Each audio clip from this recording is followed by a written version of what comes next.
ओम शांति।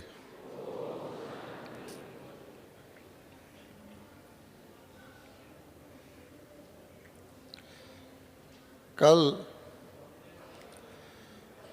सारे देश में बल्कि सारे विश्व में शिवरात्रि मनाई जाएगी और कल मधुबन में चैतन्य शिव जयंती वो भी 81 मनाई जाएगी। और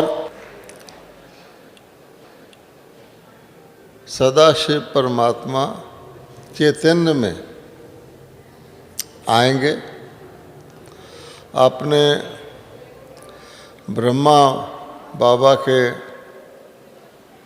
भाग्यशाली रथ में पधारेंगे और उनके मुखारविंद द्वारा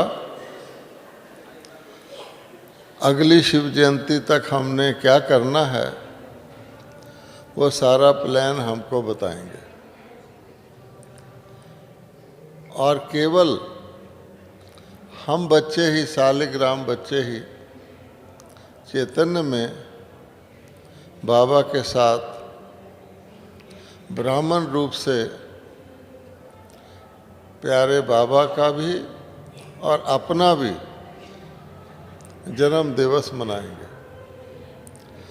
सारे कल्प में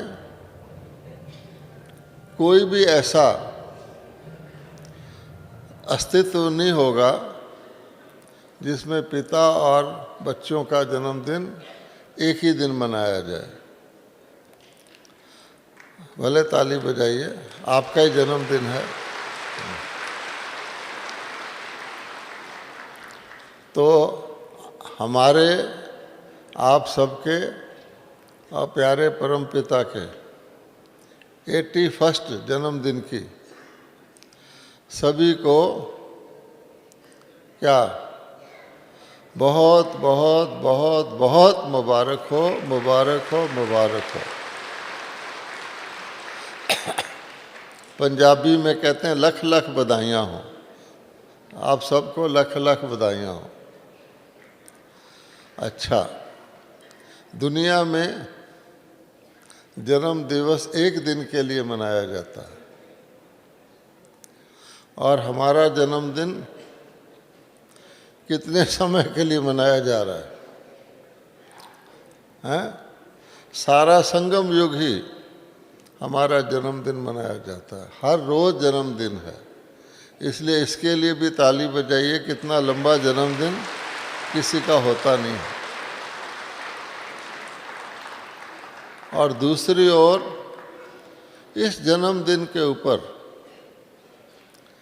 जो सारे कल्प के इतिहास में सबसे ज़्यादा खुशी देने वाला, सुख देने वाला और सब दुखों से छुड़ाने वाला परमात्मा शिव का ही कर्तव्य है कि बेहद की ब्रह्मा की रात को किस में बदलना, बेहद के ब्रह्मा के दिन में बदलना। और साथ साथ ब्राह्मणों की भी ये रात है, उसको ब्राह्मणों के दिन में बदलना। तो इतना महत्वपूर्ण ये दिन है जिसके यादगार में अन्य बहुत से उत्सव भारत में मनाए जाते हैं, बहुत से शास्त्र लिखे गए हैं और वो ऐसा महान उत्सव हम चैतन्य में मना रहे हैं। दुनिया वाले उसका यादगार में मना रहे हैं। अब बाबा क्या कहते हैं कि केवल मनाना है या कि दूसरे भाई बहनों को भी वो बाबा का रोशनी देकर जन्मदिन के निमित्त उनको भी मनाने के लिए मौका देना है। क्योंकि अगर हम मौका नहीं देंगे तो बाद में वो कहेंगे कि हमारे भी परमपिता शिव आए और आपने तो बड़ी अच्छा किया पर हमें क्यों छोड़ दिया। इसलिए बाबा कहते हैं कि ये भी हमारा एक परम कर्तव्य है कि अपने अन्य परिवार के लोगों को, दुनिया की बात नहीं है, जो बाबा ने परिवार रचा, जो अभी ईश्वरी परिवार है और कुछ दिन के बाद क्या बन जाएगा, दैवी परिवार, तो उसके बाकी भाई बहनों को अगली शिव जयंती से पहले पहले हमने ये संदेश भी देना है। और कैसे देना है? बाबा कहते हैं वाचा द्वारा तो बहुत समय दे लिया, 81 ईयर्स दे लिया, और साधनों के द्वारा भी 81 ईयर्स हो गए। अब कोई स्पेशल काम करना पड़ेगा ताकि वो संदेश फैल जाए और आपके सामने भी ना हो सुनने वाले, उनको भी वो संदेश मिल जाए। और उसके लिए बाबा ने क्या कहा है कि अपने आप को पूर्ण तौर पे शिव के बलिहार चले जाओ, जो हर एक से जो बाबा का संदेश है, बाबा ने जो बच्चों को बनाया है, फरिश्ता बनाया है, वो उन आपके चेहरे से, आपके चलन से, आपके व्यवहार से सबको अपने आप दिखना शुरू हो जाए। और इसके लिए क्या करना पड़ेगा? एक तो अपनी तैयारी करनी है, और दूसरे जो 2 युगों से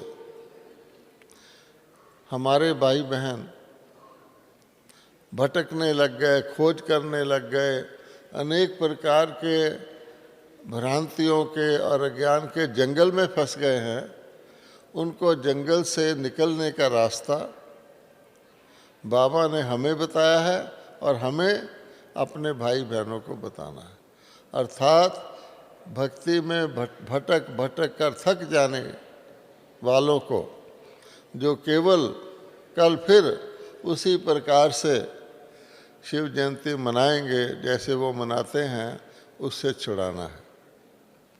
और उसके लिए प्यारे बाबा ने हमको बहुत से अनेक जो उनके मन में भ्रांतियां हैं उसको दूर करने के बाबा ने हमें स्पष्टीकरण दिया हुआ है, ताकि जैसे अंधे के आगे आईना होता है, उनको आप वो दिखाएंगे तो उनकी समझ में आएगा। पहली सबसे बड़ी भ्रांति क्या है? आप देखेंगे जो सबसे बड़ी प्रथम भ्रांति है वो है शिव और शंकर को एक करना। जब भी आप उनसे सदा शिव का, निराकार शिव का नाम लेंगे तो शंकर जी को ज़रूर वो बीच में ले आएंगे। वो क्योंकि शंकर आकारी मूर्त वाले हैं, शिव तो निराकार हैं। भले कितना भी बड़ा शिवलिंग बना लो, लेकिन युगों से जो उनके अंदर ये ठोक ठोक कर, किसी के अंदर गलत बात भी ठोक ठोक कर भर दी जाए तो उसको वो सच मानने लग जाता है। जैसे हम सब भी, अब बाबा ने बताया तुम आत्मा हो, है छोटी सी बात और कितनी सत्य बात है, हमारी समझ में आ गई।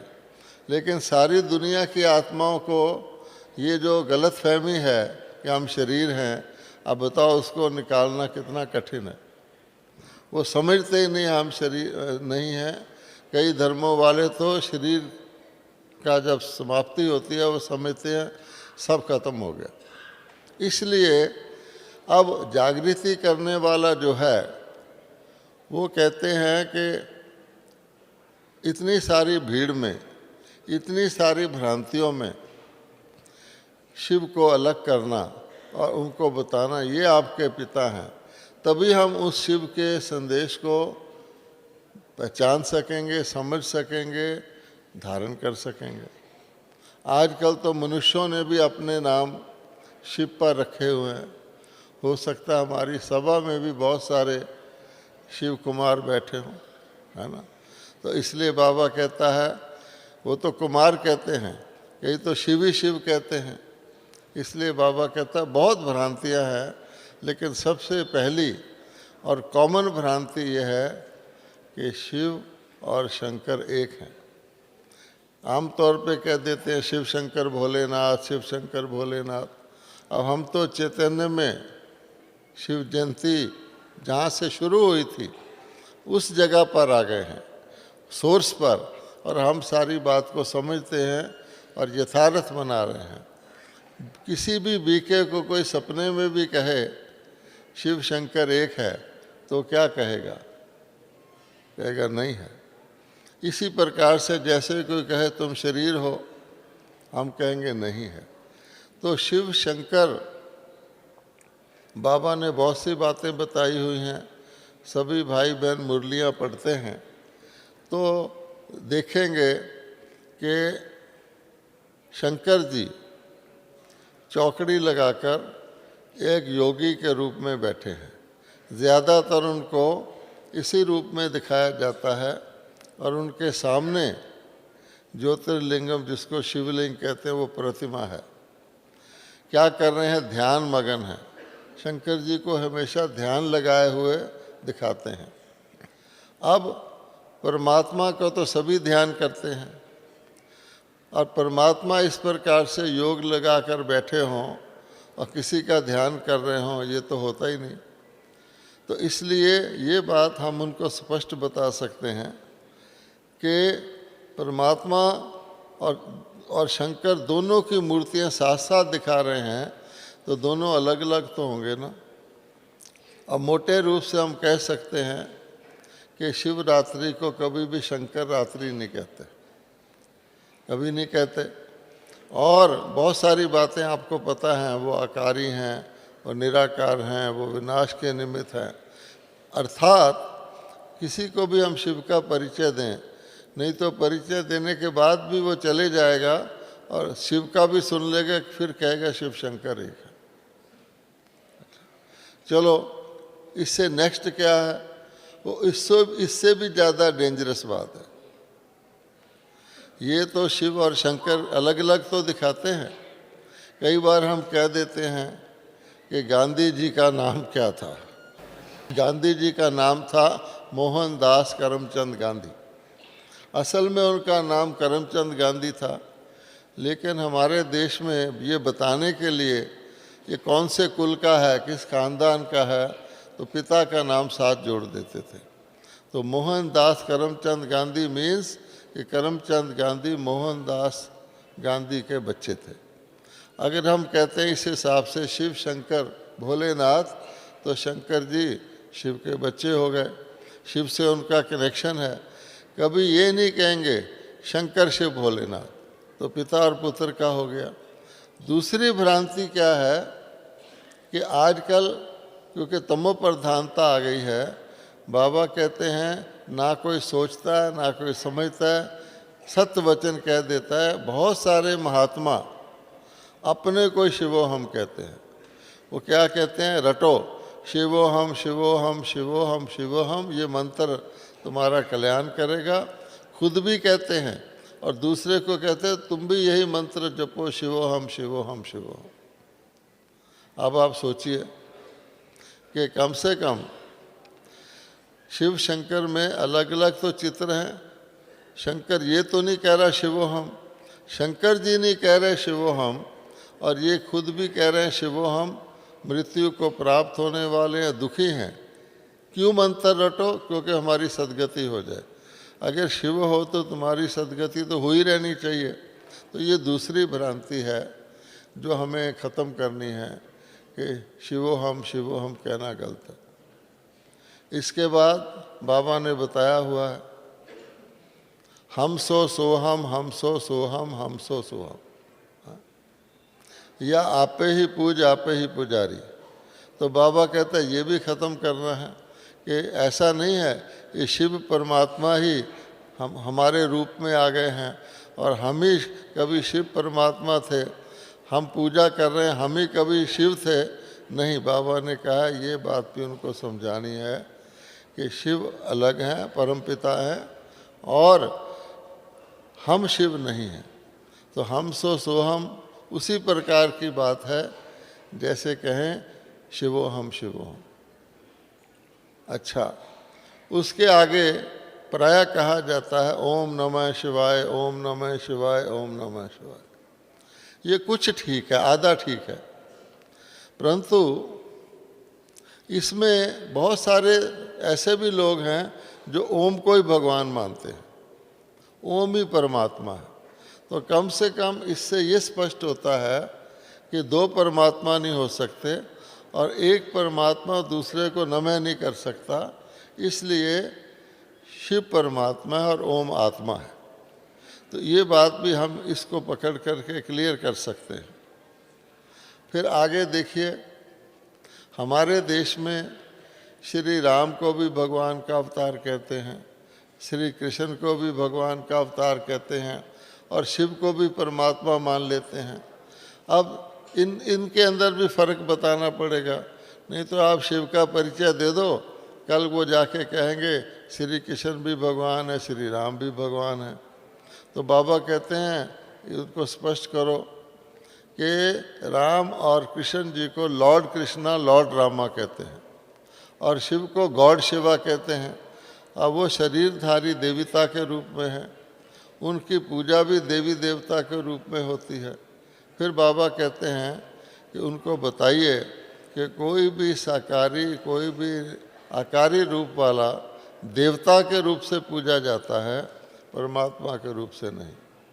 ब्रह्मा देवाय नमः, विष्णु देवाय नमः, शंकर महादेव कह दें, शंकर देवाय नमः, देव देव महादेव नमः कहते हैं, लेकिन परमात्मा नहीं कहते।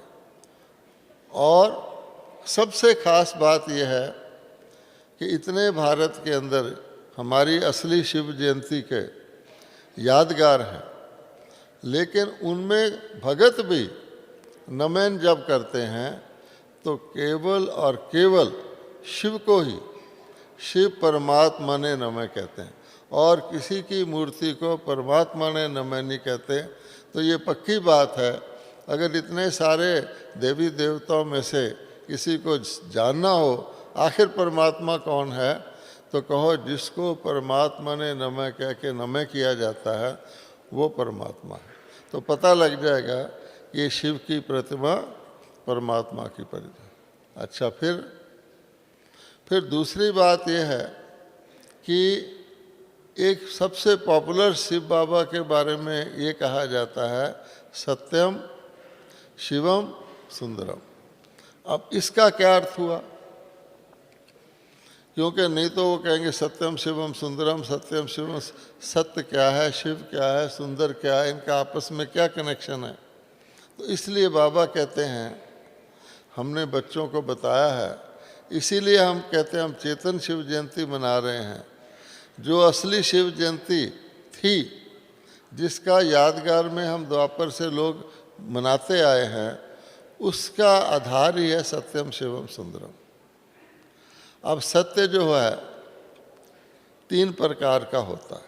वैसे तो सत्य एक ही होता है, लेकिन अगर सत्य को अच्छी तरह समझना हो तो 3 प्रकार का सत्य होता है।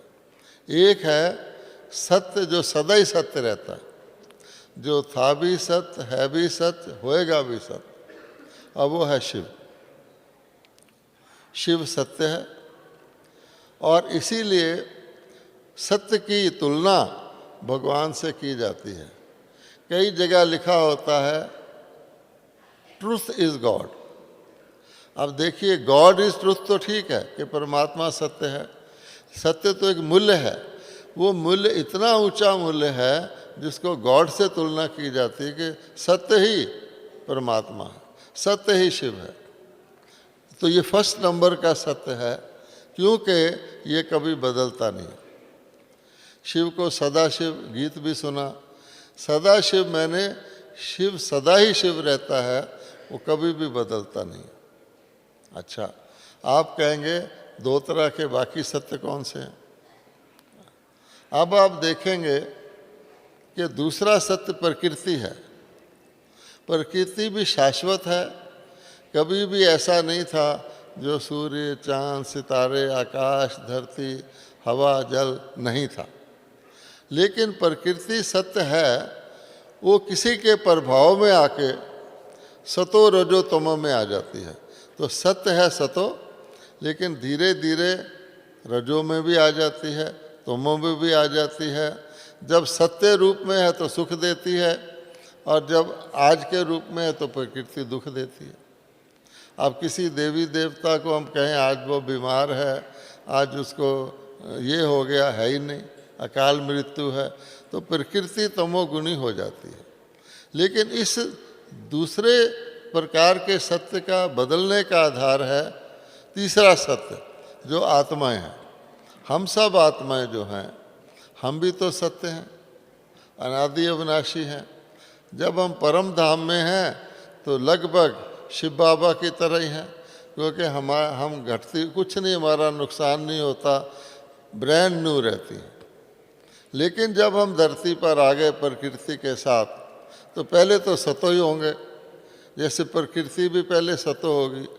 लेकिन हम भी आत्माएं जो हैं सत्य से शुरू होती हैं, लेकिन चलते चलते सत्य से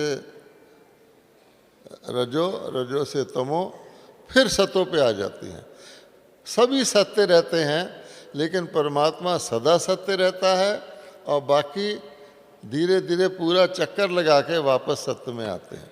इस प्रकार का अनादि खेल है। इसलिए बाबा कहते हैं जब सत्यम शिवम सुंदरम कहते हैं, तो शिव जो परमात्मा है वो सदा सत्य है, और इसीलिए बाकी जितने बदलते हैं, रजोतमो में आते हैं, उसको वापस सत्य में लाने वाला वही है जो सदा सत्य है।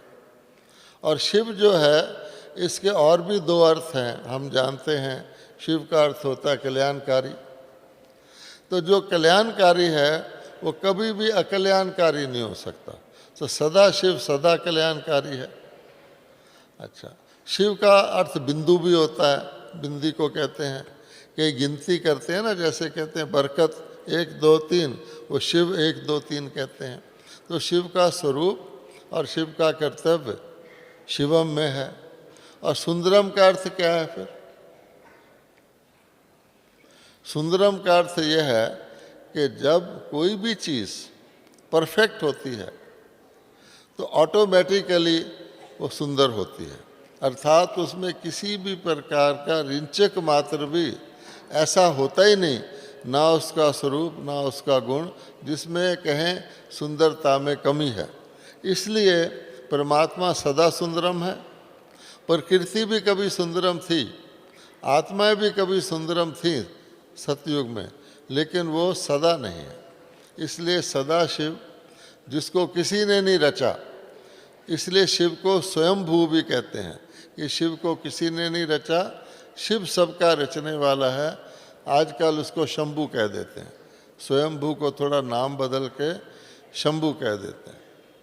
और शिव के पास ही एक ऐसा मंत्र है, शिव कोई मेहनत नहीं करते नई दुनिया बनाने में, नई रचना रचने में, ना वो चाहते हैं कि हमारे बच्चे मेहनत करें, क्योंकि जिसको सत्य पता लग जाए तो सत्य में तो मेहनत होती नहीं।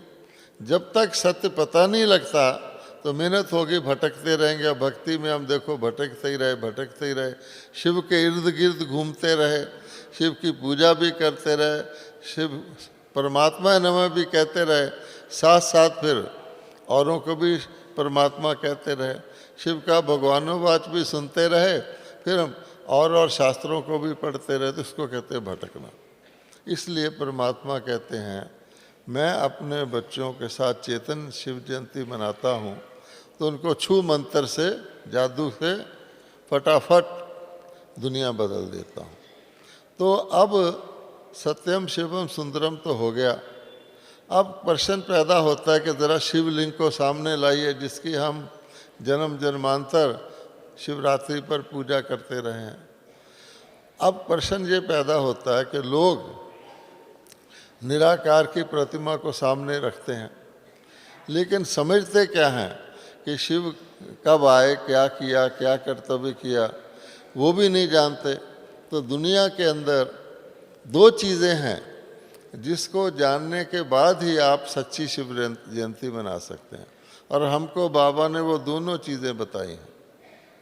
एक तो है समय। समय का अर्थ है हर चीज़ का समय होता है।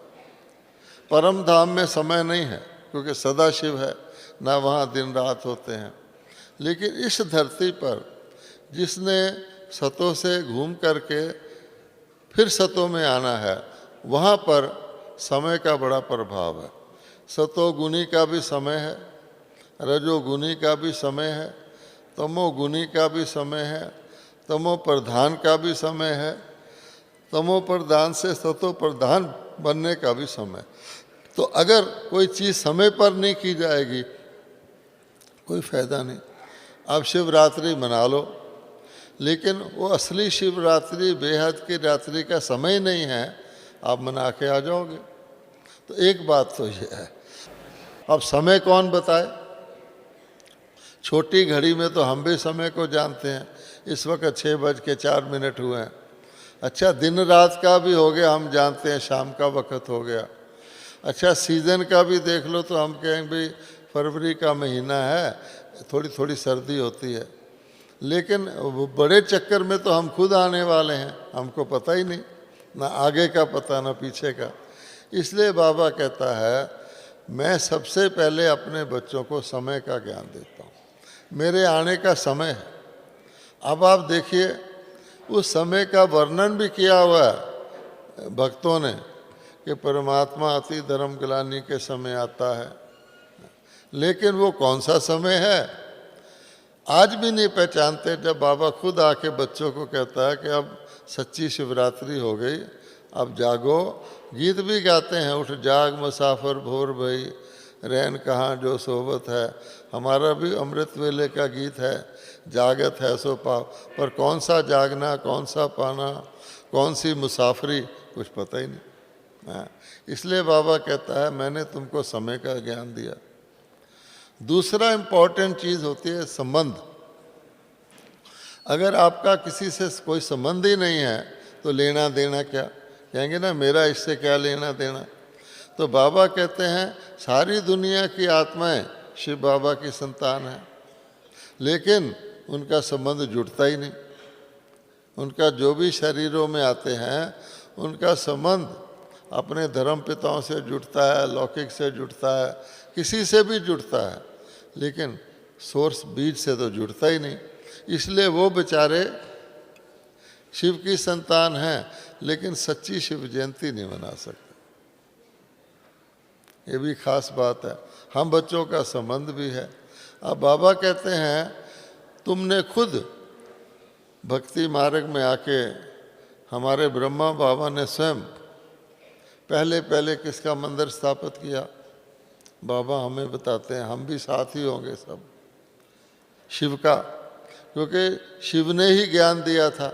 फिर बाबा कहते हैं शिव का नहीं है, जन्मदिन हमारा बाबा का दोनों का है, इसलिए शालिग्राम भी साथ ही पूजे जाते हैं मंदिर के अंदर। वो ये भी नहीं जानते शालिग्राम कौन है, उसको वो विष्णु कह देते हैं। परंतु इसलिए कहते हैं कि हम आत्माओं ने विष्णुपुरी में जाके जन्म लिए हुए हैं, पूजा तो हमारी देवता रूप की होगी ना, इस रूप की तो होगी नहीं, इसलिए यादगार है। तो बाबा हमको नेक्स्ट साल में क्या बताते हैं? 2 मालाएं हैं। आज भी अमृत वेले बाबा ने क्या कहा कि ये मत समझो कि 8 की माला है, 108 की है, हम उसमें नहीं आ सकते, 16,000 की है। 16,000 से तो ज़्यादा सभा में बैठे हैं।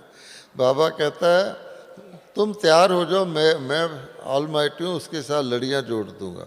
हर माला में आप देखेंगे लड़ियाँ होती, बड़ी बड़ी भी होती हैं। इसलिए बाबा कहता है 2 मालाएं प्रसिद्ध हैं, लेकिन किसी को पता नहीं है वो किस चीज़ की माला है।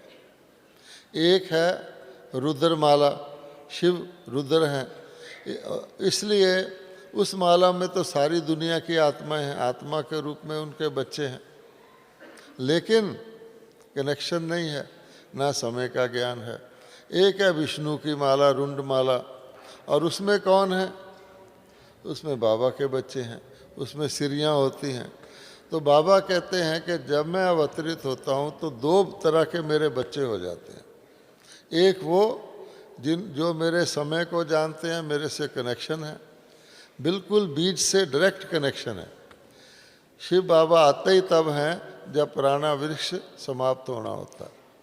और ये भगवानों की गीता में लिखा हुआ है कि कल्प के आदि में ब्रह्मा जी ने यज्ञ रचा जिससे ब्राह्मण और देवता उत्पन्न हुए और वृद्धि को पाए।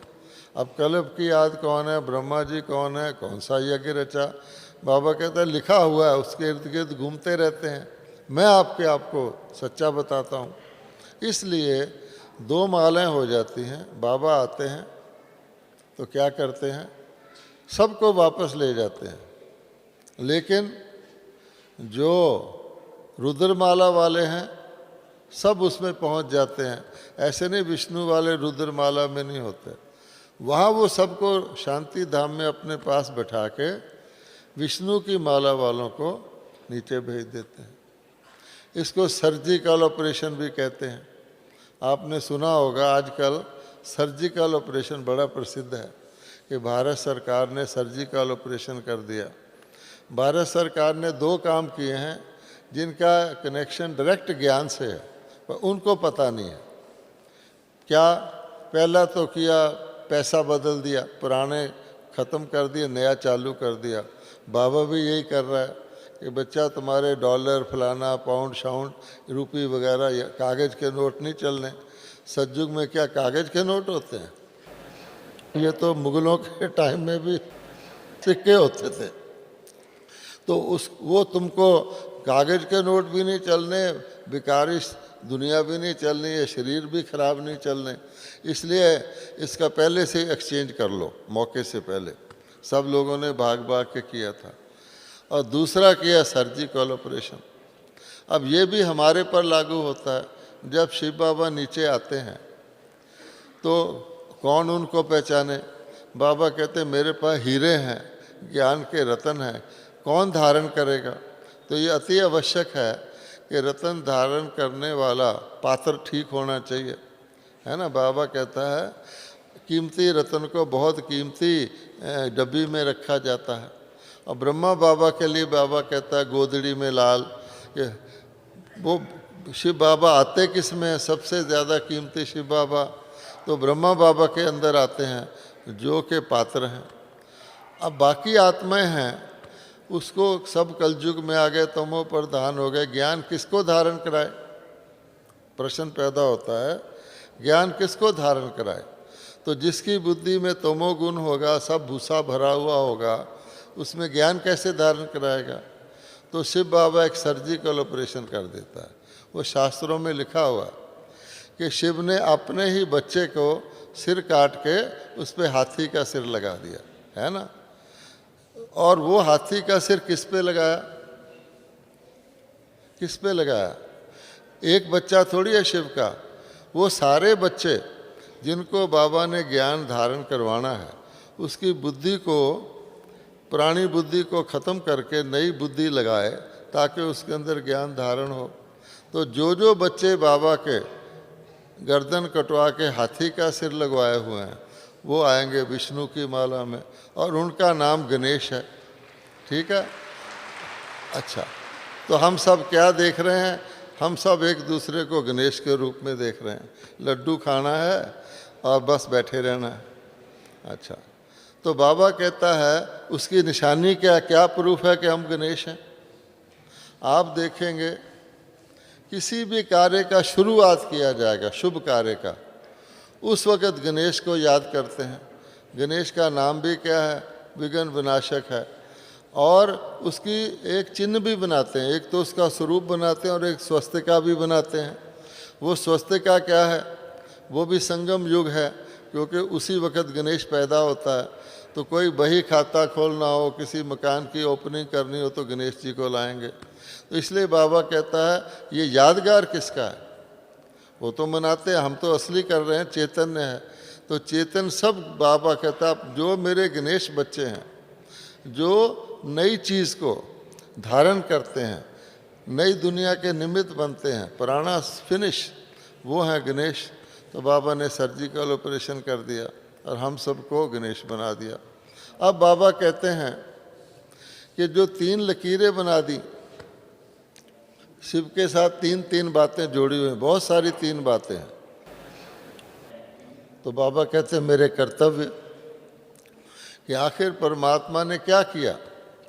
तो ये अगर हम समझाएंगे तो शंकर जी भी आप ही बाबा से अलग हो जाएंगे, ब्रह्मा जी भी सेपरेट हो जाएंगे, विष्णु जी भी सेपरेट हो जाएंगे। तो शिव बाबा कहते हैं देखो 3 लकीरें, त्रिपुंडी, और शिवरात्रि को जो पत्ते चढ़ाते हैं शिव बाबा पर, बेल के पत्ते, वो भी 3-3 वाले होते हैं। तो बाबा कहते हैं मैं परमात्मा निराकार, लेकिन निराकार तो कुछ कर नहीं सकता। कल दादी जानकी कितने प्यार से कह रही थी, बेचारे बाबा को तो बोलने का मुख भी नहीं है, हैं? तो बाबा कहता है कि निराकार कुछ नहीं कर सकता, तो निराकार को कर्तव्य करने के लिए माध्यम बनाने हैं।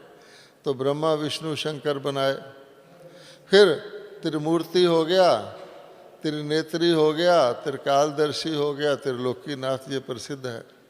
पर हमने त्रिमूर्ति का क्या किया, त्रिकालदर्शी का क्या किया? पहले त्रिलोकीनाथ को ले लो।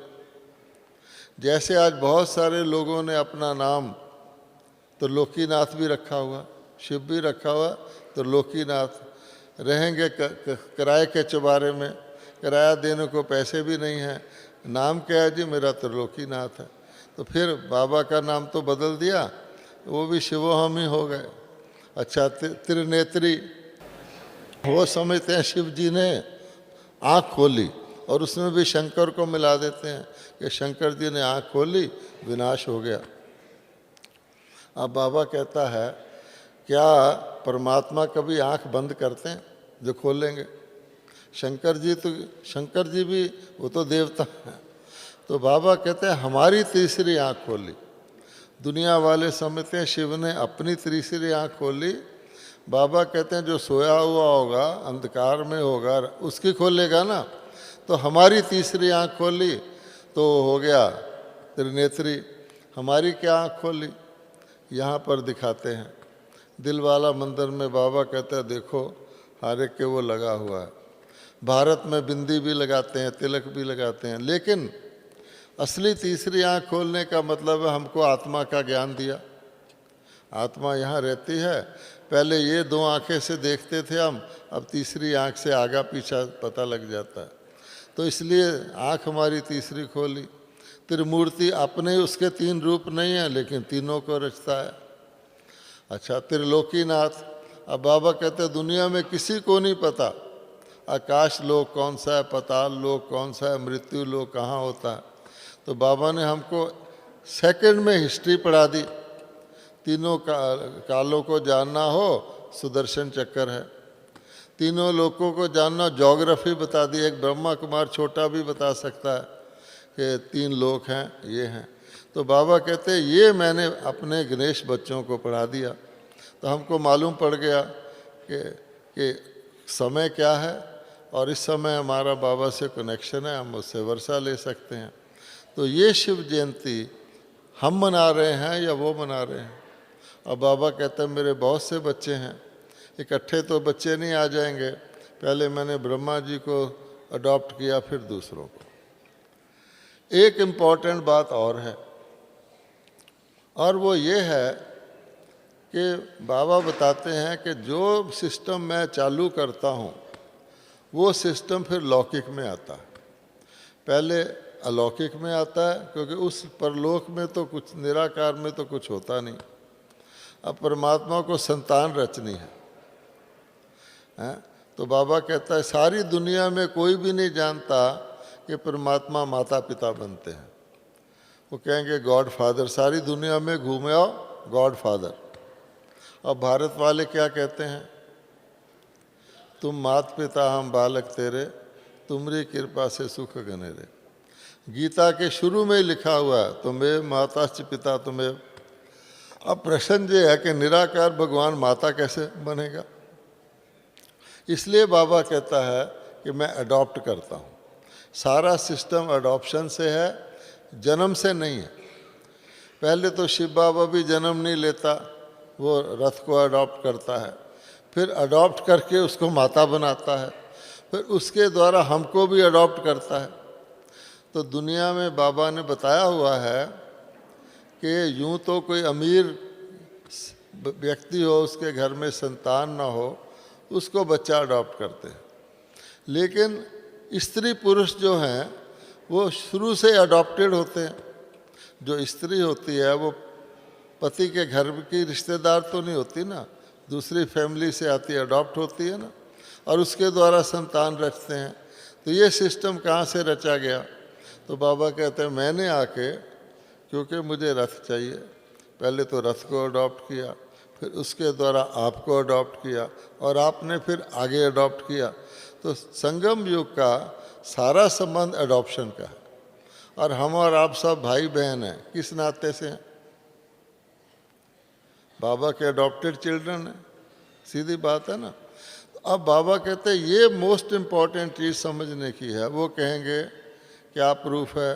परमात्मा तो सर्वशक्तिवान है, वो ऊपर से नहीं कर सकता, आदि आदि। जैसे आज बाबा ने बताया कि कई कह देते हैं तुम तो सब जानते ही हो, अब आपको क्या बताने की ज़रूरत है। अब बाबा कहता है चलो मैं सब जानता भी हूँ। जो ब्रह्मा बाबा है वो थोड़ी सब जानता है, इसलिए तुम बताओगे नहीं तो ब्रह्मा बाबा तो डायरेक्ट तुम्हारी माँ है, उसको डॉक्टर को बीमारी नहीं बताओगे, अपनी माँ को तकलीफ़ नहीं बताओगे तो पालना कैसे करेगी? तो बाबा के सिस्टम सेट हैं। फिर कहता ऊपर से कर दूँ तो नंबर कैसे बनेंगे तुम्हारे? मैं तो सबको कर दूँगा।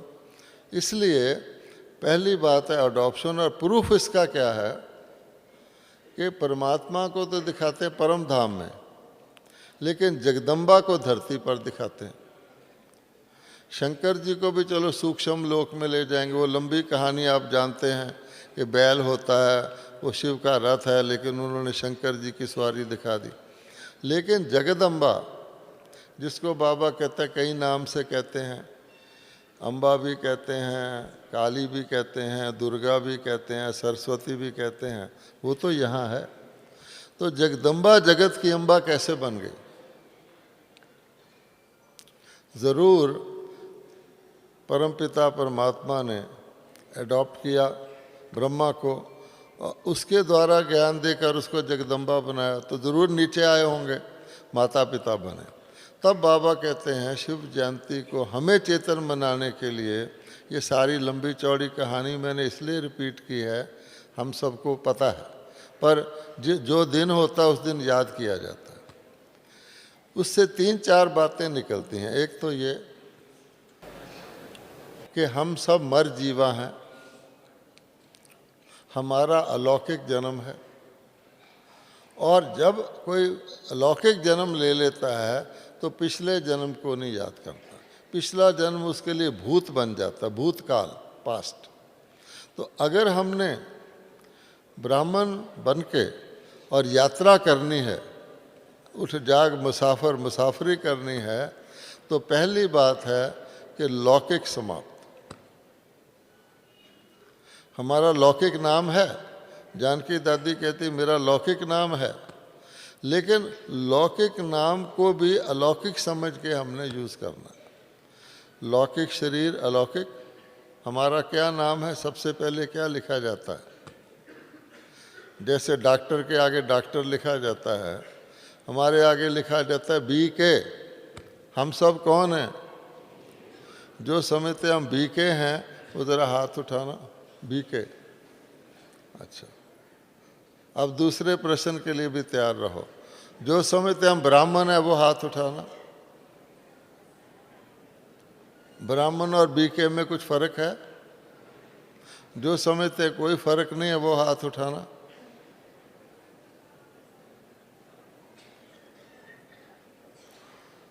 जो बाटा के शूज़ होते हैं, बाटा कंपनी में जाओ तो बाटा नाम से मिलते हैं, किसी और जगह लो तो उसमें BSC लिखा होता है।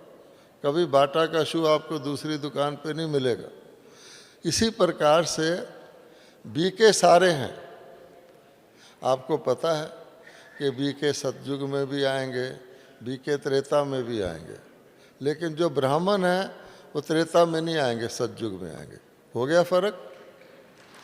अच्छा, इसलिए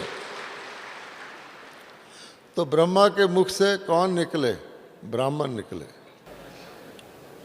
अब BK जो होता है उसका सब, क्योंकि ज़्यादा तो BK हैं, तो ब्राह्मण तो उसमें से निकलेंगे, उसमें भी सतयुग की याद वाले निकलेंगे कुछ बात के। तो बीके का मतलब है ब्रह्मा कुमार और ब्रह्मा कुमारी शरीर में।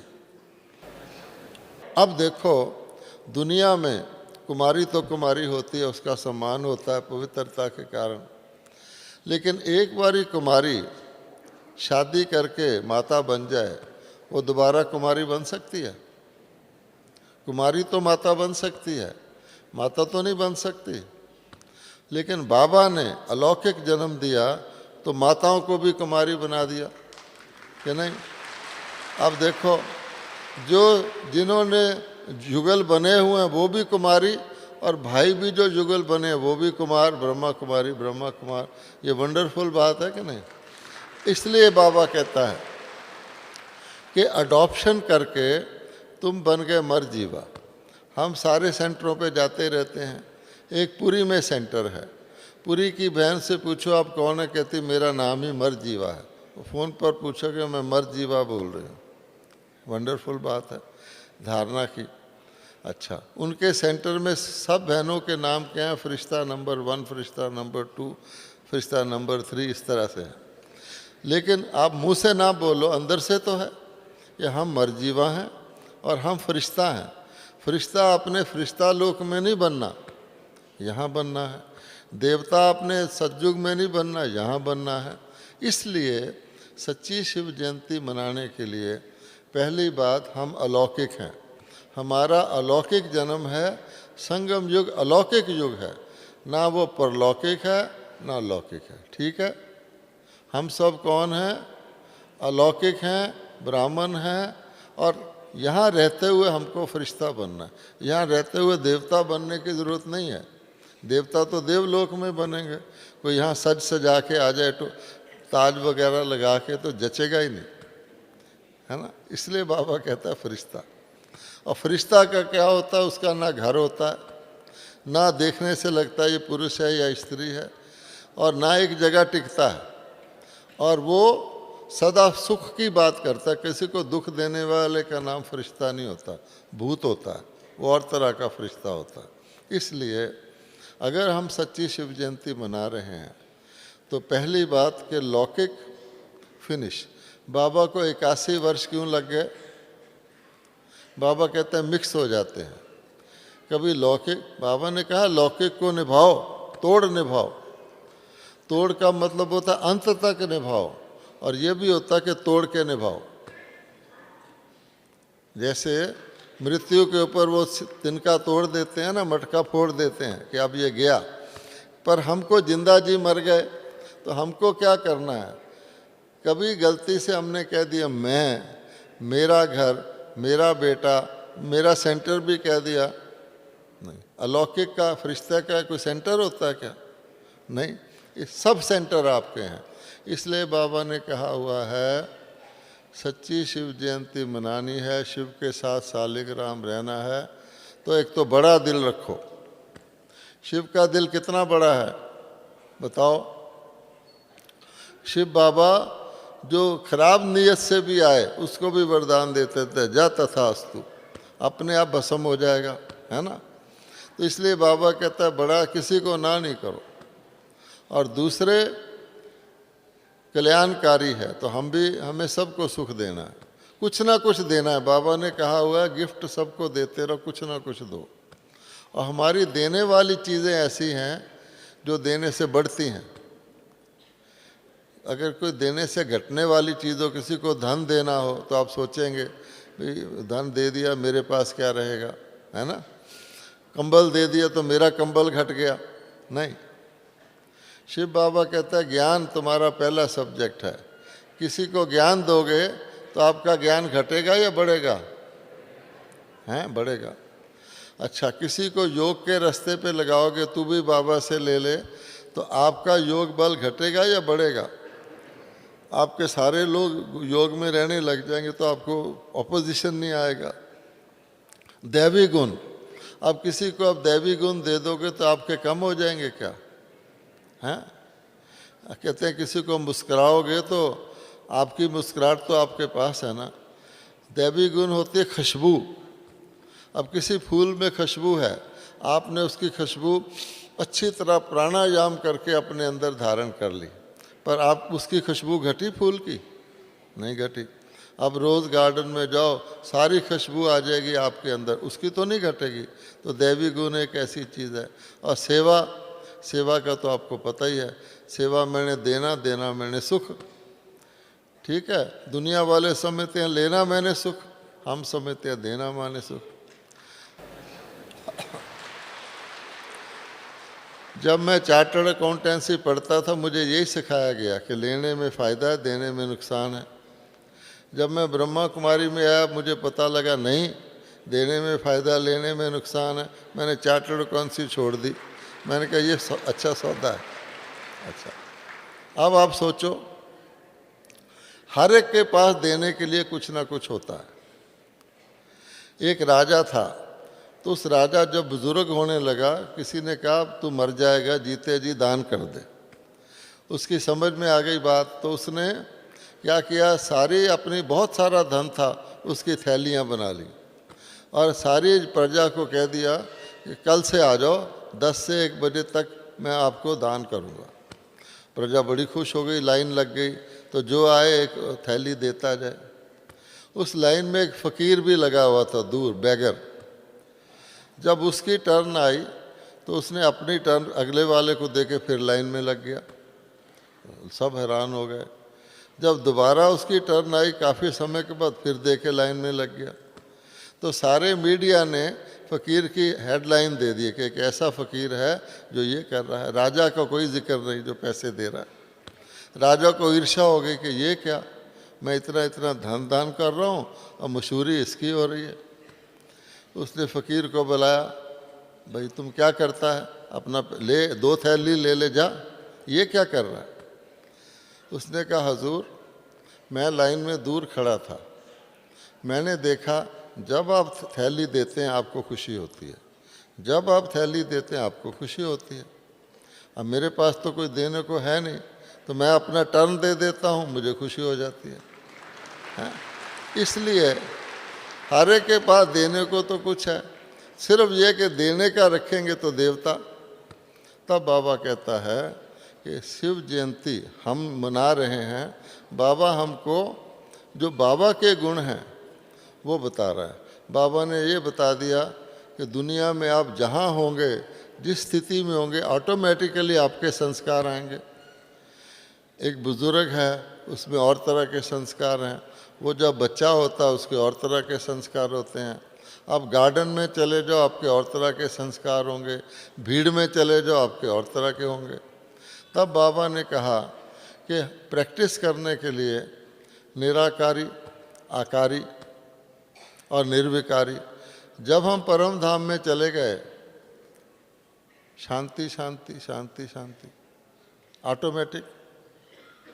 वहाँ कोई है ही नहीं जिससे आप बोलेंगे, ना आप बोल सकते हैं, ना आपको पता है इधर कौन बैठा है, आत्माएं पड़ी हैं। आकारी में आ जाओ, आवाज़ है ही नहीं, इशारे से काम होता है। लोग कहते हैं इशारे से कैसे होता है? देवी देवता बहुत थोड़ा बोलते हैं, इशारे से काम हो जाता है, संकल्प से ही हो जाता है। छोटे बच्चे भी भाषा भी नहीं जानते, उनका बस सारा काम हो जाता है। रो पड़ते हैं, माँ समिति इसको दूध पिलाना है, कोई तकलीफ़ है। जानवर को देखो, जानवर को भाषा आती नहीं, सारी लाइफ बता देता है, सब कुछ करता है, उसका भी काम हो जाते, कोई किसी तरह बोलता है थोड़ा बहुत, तो हो सकता है ना। तो आकारी लोक में यही कहते हैं, आकारी लोक में क्या अनुभव है? अब सपने में जाते हो, कल दादी जानकी जी ने भी बताया था, सपने में आप कुछ भी कर सकते हो, पर आप असली करते हो, आपको फील होता है। तो फरिश्ता भी यही है। साकार में आ जाओ, बाबा कहते हैं साकारी कलयुगी दुनिया में तो बहुत आ गए, या संगम में रहो या मधुबन में आ जाओ। तो 5 आपको सैर के स्पॉट्स दिए हैं बाबा ने, यहाँ रहो या वहाँ रहो या वहाँ रहो। और एक बाबा की मुरली अब सबसे बढ़िया बाबा ने बताया है कि सतयुग में सब कलाएं सबके अंदर होती हैं, और इस वक्त दुनिया के अंदर 9 कला, 0 वाट बल्ब है। तो बाबा ने, आपने वो मुरली सुनी होगी, अभी अभी आई थी। बाबा ने कहा सतयुग में सब कुछ रियल होता है, वहाँ सिनेमा वगैरह नहीं होता, अर्थात वहाँ विजुअल रियलिटी नहीं होती कि पर्दे के ऊपर आपको दिखा दें गुलाब आ गया, चावल आ गए। असली होता है, डांस भी असली होता है, गीत भी असली होता है। और सतयुग में तो सबके अंदर सब कला थी। बाद में आके कोई स्पेशलाइज कर गया, कोई डांसर बन गया, कोई म्यूजिशियन बन गया, कोई गाने वाला, कोई कुछ, वो भी फिर जगह जगह प्रेजेंट करते थे। अब तो वो भी ख़त्म हो गए, पर्दे के ऊपर दिखा देते हैं, पब्लिक देखती रहे। अगर सनराइज़ भी देखना हो तो पर्दे पर देखो, सनसेट देखना हो तो पर्दे पर देखो। तो बाबा ने कहा है कि जब तुम किसी डांसर को देखते हो और आप बड़े खुश होते हो कि वो ऐसे करता है, कभी ऐसे करता है, हैं, कभी गर्दन घुमाता है, कभी आंखें। बाबा कहते हैं तुम सब ये डांस कर सकते हो, कर्म योगी बन जाओ। आखिर कर्म में आप क्या करते हैं? हाथ चलाते हैं, पैर चलाते हैं, आंखें चलाते हैं, मुख चलाते हैं। वो करते हुए अगर आप ये समझो कि मैं डांस कर रहा हूँ, समझा, तो आपकी कला हो जाएगी कि नहीं हो जाएगी? और कोई भी कर सकता है। इसलिए कर्म योग डांस करते हुए करो तो हो गई शिव जयंती आप पे कि नहीं? तो इसलिए कला, एक्टर होता है दुनिया में भी, वो भी चलता है, फिरता है, सोता है, चाय पीता है, कुछ भी करता है, वो कला से करता है। तो बाबा कहता है आप सारे एक्टर हो। इसलिए हमको चैतन्य शिव जयंती मनाने के लिए बाबा ने इतना अथाह मटेरियल दिया है। जो गणेश के लड्डू बताए जाते हैं, है ना, लड्डू में क्या होता है, उसमें जुड़े जुड़े छोटे छोटे दाने होते हैं इकट्ठे। और बाबा कहता है कई परम धाम भी ऐसा ही लगता है कि संगठित रूप में रहने वाले, संगठन का लाभ लेने वाले, लड्डू मीठा होता है, मुख मीठा करने वाले, उसमें ताकत भी होती है, रंग भी होता है, रंग भी गोल्डन होता है। तो वो आप आत्माओं को मैंने कितने ज्ञान के लड्डू खिलाए हैं, तो उसको आप यूज़ करो जीवन में। तो कल भी बाबा ने कहा था कि अपने चेहरे से आपको लगे कि हमें भगवान ने कुछ दिया है। अब वो जब आप लोग देखेंगे इनके पास इतना है तो आप ही आपके पीछे लगेंगे कहाँ से लिया, और खुद भी कंटेंटेड रहो तो हम सच्ची शिव जयंती मनाएंगे। ओम शांति।